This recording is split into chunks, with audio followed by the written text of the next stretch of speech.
بسم اللہ الرحمن الرحیم۔ انما الاعمال بالنیات، بلا شبہ اعمال کا دار و مدار نیتوں پر ہے۔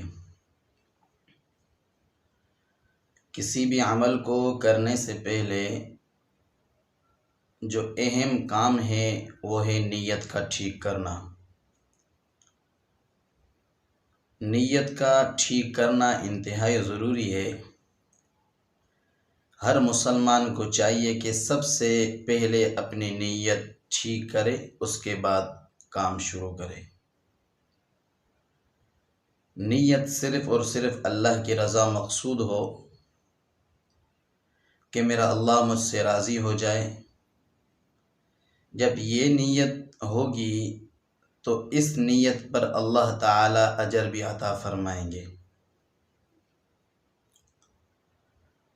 ایک شخص ہے، بظاہر کسی کی مدد کرتا ہے، کسی کو پیسے وغیرہ دیتا ہے، لیکن اندرونی طرح اس کی نیت ٹھیک نہیں، دکھلاوا مقصود ہے، یا احسان جتلانا مقصود ہے، یا اگلے کو تکلیف دینا مقصود ہے، یا اگلے سے مذاق کرنا مقصود ہے، تو اب اس عمل پر اسے اجر نہیں ملے گا۔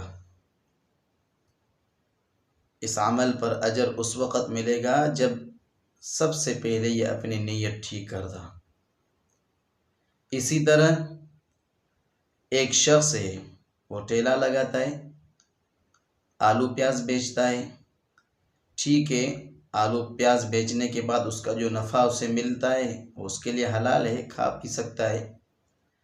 لیکن اگر یہ صرف اپنی نیت ٹھیک کر لے اور یوں نیت کرے کہ یہاں بستی کے لوگ کلو آدھے کے لیے منڈی نہیں جا سکتے، آیا ان کے اس دشواری کو دور کرنے کے لیے ان مسلمانوں کو فائدہ پہنچانے کی نیت سے میں خود جاتا ہوں اور میں خود جا کے وہاں منڈی سے سامان لا کے ان کو سہولت دیتا ہوں اور ان کے محلے میں اس قصبے میں آ کے میں بیچتا ہوں، تو اب اس کو روزی ملنے کے ساتھ ساتھ اللہ کے ذات سے قوی امید ہے کہ اجر بھی ملے گا اور ثواب بھی ملے گا۔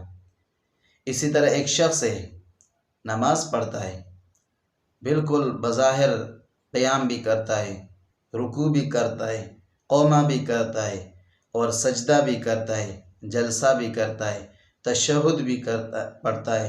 مطلب یہ ہے کہ نماز کے تمام ارکان جو ظاہری طور پر نظر آتے ہیں وہ تمام کے تمام ارکان یہ بجا لاتا ہے، لیکن اندرونی طرح اس کی نیت ٹھیک نہیں، اندرونی طرح دکھلاوا مقصود تھا، یا اندرونی طرح کوئی اور اس نے سوچی ہوئی تھی، تو اب اس کا یہ عمل ضائع ہو جائے گا۔ جیسے کہ روایت میں آتا ہے، آپ علیہ الصلوۃ نے ارشاد فرمایا، من صلی یرائی فقد اشرک ومن تصدق یرائی فقد اشرک ومن صام یرائی فقد اشرک۔ جس شخص نے دکھلاوے کے خاطر نماز پڑھی، اس نے گویا کہ اللہ کے ساتھ کسی کو شریک ٹھہرا دیا، یا کسی نے روزہ رکھا دکھلاوے کے خاطر، اب اس نے گویا کہ اللہ کے ساتھ کسی کو شریک ٹھہرا دیا۔ کسی نے صدقہ کیا دکھلاوے کے خاطر، اب اس نے گویا کہ اللہ کے ساتھ کسی کو شریک ٹھہرا دیا۔